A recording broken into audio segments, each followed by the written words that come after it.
تفتكروا فعلا ان التوأم ارواحهم وهم نايمين بتطلع من جسمهم وبتتحول لقطط؟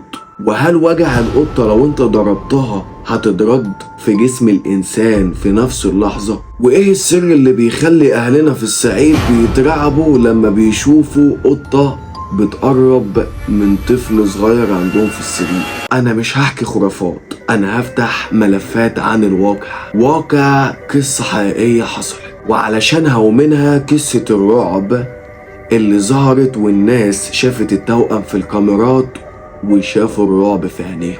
ركزوا معايا لان اللي جاي فعلا هيخليكم تعملوا حساب لأي قطة بتشوفوها في الشارع بدل ما تهشوها وتضربوها. الحكاية الأولى ما بدأتش في الخيال، دي بدأت قدام الناس كلها لما ريهام سعيد جابت 2 توأم اسمهم وسام ووسيم. من الوهلة الأولى عيال مش طبيعية، عيال عيونهم فيها حاجة غريبة، والأم كان وشها مخطوف كأنها شايلة هم جبال فوق كتافها. الأم بدأت تتكلم ودموعها بتفر من عيونها. عيالي ما بيناموش زي بقية الخلق، أول ما بيغمضوا الروح بتتمشور. كانوا مفكرين ان دي مبالغات لحد ما الرعب بدأ يظهر قدام الكاميرا. العيال قاعدين وفجأة جسمهم يبدأ يتنفض وتبدأ آثار تعوير على دراعهم وعلى وشهم، وهم أصلا ما عملوش أي حاجة وما اتحركوش من مكانهم حتى، ومحدش حتى لمسهم. والأم بتحكي إن هم نايمين بالليل بيتحولوا القطط بتمشي في الشوارع.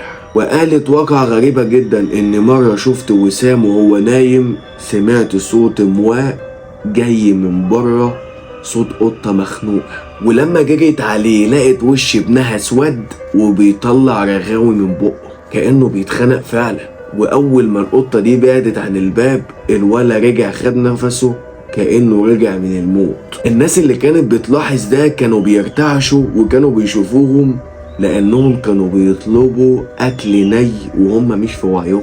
كانوا بياكلوا أكل ني ده اللي هو شبه فرخة ميتة، فرخة مذبوحة بس مش مسلوقة، حاجات شبه دي. والمشكلة إن بقهم ساعات بيقلب لزفارة كأنهم كلوا سمك وهم أصلا لسه ما كلوش. القصة دي ما كانتش مجرد حلقة مثلا بتتعرض على تلفزيون، دي كانت قصة حقيقية المشورة حصلت فعلا وليها ضحايا عايشين وسطنا. وسام وسيم اللي خلتنا فعلا ندور إن جسم البني آدم ممكن يتجسم في هيئة قطة، نص قطة ونص بني آدم، هيتقسموا جسمهم هما الاتنين. وإيه اللي هيحصل فعلا اللي لو القطة دي اتضربت أو اتقتلت؟ هل البني آدم هو كمان هيموت؟ ده اللي هنعرفه القصة الجاية اللي هتحصل في الصعيد.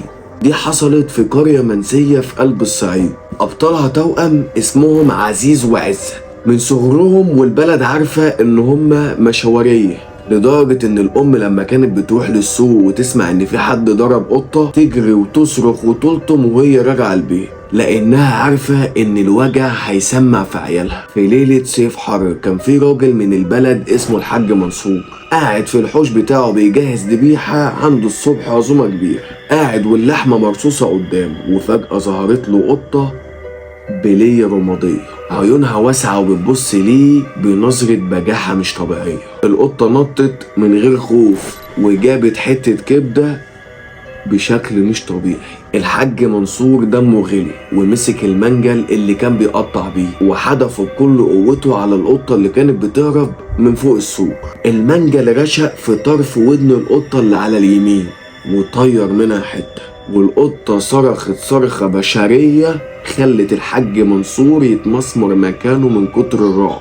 الصبح الخبر نزل على القرية زي الصعقة. عزة التوأم صحي من النوم بيصرخ صريخ يوجع القلب، وكانت المخدة بتاعته غرقانة بالدم وودنه اليمين مقطوعة ومنتوشة زي بالظبط القطة لما ودنها اتنتشت من المنجل اللي رماها بيه الحاج منصور.